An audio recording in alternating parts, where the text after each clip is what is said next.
Sreekrishna college for health care and media studies VWalk medical app nursing diploma paramedical കോഴ്സുകളിലേക്ക് admission ആരംഭിച്ചിരിക്കുന്നു. മികച്ച ആശുപത്രികളിലും ഫാർമസികളിലും പരിശീലനം. ദാരിദ്ര്യരേഖയ്ക്ക് താഴെയുള്ളവർക്ക് പ്രത്യേകാനുകൂല്യങ്ങൾ. കൂടാതെ ഓൺലൈൻ ക്ലാസുകളും ഇവിടെ ലഭ്യമാണ്. 9800 വനിതകൾക്ക് ജോലി നേടിക്കൊടുത്ത വടക്കാഞ്ചേരിയിലെ 28 വർഷത്തെ പാരമ്പര്യമുള്ള അംഗീകൃത സ്ഥാപനം. +2 തോറ്റവർക്കും ജയിച്ചവർക്കും പ്രവേശനം. Sreekrishna college for health care and media studies, Ottupara bypass junction, Arabian മെഡിക്കൽസിന് സമീപം, അറേബ്യൻ ടയേഴ്സിന് മുകളിൽ.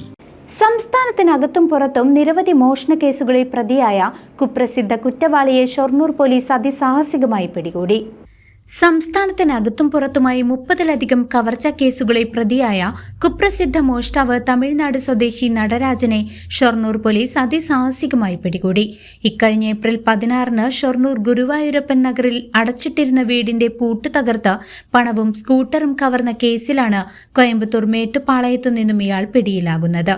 ഈ കേസിൽ നേരത്തെ അറസ്റ്റിലായ മലപ്പുറം സ്വദേശികൾ ഉൾപ്പെടെയുള്ള 3 പ്രതികളുടെ മൊഴിയാണ് പ്രധാന സൂത്രധാരനായ നടരാജനിലേക്ക് പോലീസിനെ എത്തിച്ചത്.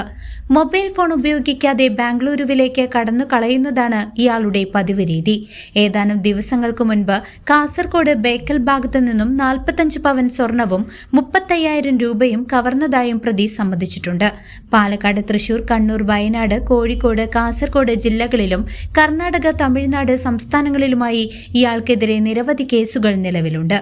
ജില്ലാ പോലീസ് മേധാവി അജിത് കുമാർ IPSന്റെ നിർദ്ദേശപ്രകാരം DYSP Saju K Abraham, CIP Vishnu എന്നിവരുടെ നേതൃത്വത്തിലുള്ള പ്രത്യേക അന്വേഷണ സംഘമാണ് പ്രതിയെ വലയിലാക്കിയത്. അറസ്റ്റ് ചെയ്ത പ്രതിയെ കോടതിയിൽ ഹാജരാക്കി റിമാൻഡ് ചെയ്തു. News desk CCV.